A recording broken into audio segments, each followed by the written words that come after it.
Ardashir بادشاہ بڑا خوبصورت تھا، جوان تھا، بڑا عقلمند تھا. اس نے اس طرح کے قریب قریب کی ساری ریاستوں پہ قبضہ کر لیا. بڑا عقلمند زیرک تھا، قبضہ ہو گیا. ایک بادشاہ بڑا سخت تھا، اس کے ساتھ جب پنجہ آزمائی ہوئی تو اردشیر کہتا ہے اس پہ میرا قبضہ نہیں ہو رہا تھا. اور جب ہم نے ساری ریاستوں نے مل کے اس پر حملہ کیا تو ایک قلعے کے اندر قلعہ بند ہو گیا. اردشیر بڑا خوبصورت آدمی تھا، بڑا سمجھدار تھا. تو وہ بادشاہ قلعہ بند ہو گیا، اس نے کہا نکلنا ہی نہیں. اب وہ اندر بند ہے، یک بار حملہ کیا تو وہ بڑا بڑا قلعہ تھا اس میں بند ہو گیا. اس بادشاہ کی نا جس پر حملہ کیا، اس کی بیٹی اچانک ایک دن قلعے کی دیوار پہ چڑھی تو اردشیر کے حسن و جمال کو دیکھا تو عاشق ہو گئی،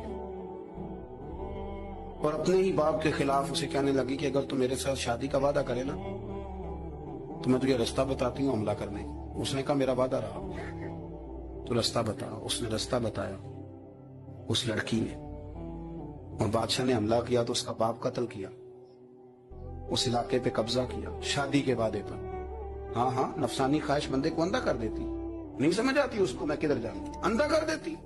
حملہ کیا، اور جب اس لڑکی کو لے کے آیا نا اپنے محل میں تو پہلے دن شادی کی پہلی رات تھی، بستر بچھایا کنیز نے تو وہ کبھی کروٹ ادھر بدلتی کبھی ادھر بدلتی. تو بادشاہ کہنے لگا کیا ہے؟ کہنے لگی بستر میں کچھ ہے، مجھے تکلیف دے رہی.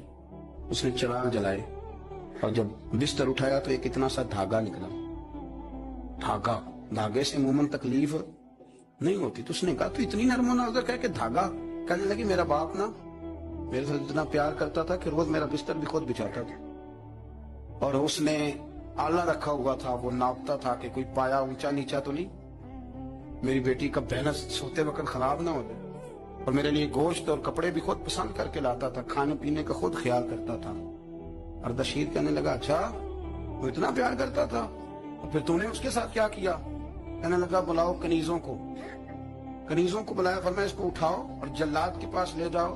اسے کہو کہ اس کے بال ایک گھوڑے کے ساتھ باندھے، پیر دوسرے گھوڑے کے ساتھ باندھے، اور ایک گھوڑا ادھر بھگا دے کدھر بھگا دے.